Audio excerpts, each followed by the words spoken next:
Mental reservation for purpose of the Bago ang naging pagluklok kay Senador Win Gatchalian bilang acting Senate President at Senate President pro tempore. May mensahe si Pangulong Bongbong Marcos sa mga senador.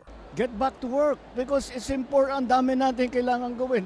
Sabi pa ng Pangulo, ang mga nangyayari sa Senado nakakaapekto na sa kredibilidad nito. I'm afraid whatever, all these events that we have been witnessing has thrown the Senate and its leadership into the whole Senate into disarray.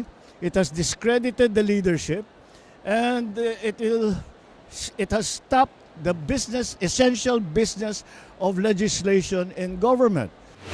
Isa sa mga kailangang agaran tutukan sana ng Senado halimbawa, ayon sa Pangulo, ang supplemental budget na maaaring kailanganin sa pagtugon ng gobyerno sa oil crisis. We are trying to achieve some form of stability so that people can get on with their lives, so that people can plan ahead for their future, so that people can count on the assistance of government during this time of an emergency.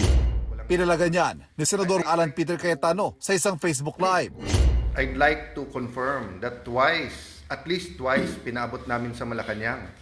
Pag ready yung bills nila, anytime kami. In fact, may LEDAC dapat 2 weeks ago. Tinawagan pa ako nung head ng LEDAC kung tuloy. Sinabi ko, anytime. Sila po ang hindi nagtuloy. And then there was one more conversation where sinabi nila hindi pa handa yung mga bills na ilalabas nila. And assuming may bills po sila, sa committee po muna lalabas yon. So, ito lang ay confirmation na ang pinararating sa Malacanang at pinaparating sa ating Pangulo ay mga maling impormasyon. Kasunod naman ang pagluklok kay Gatchalian, sabi ng palasyo. Ang nangyari sa Senado ngayong hapon ay naaayon sa batas at rule of law.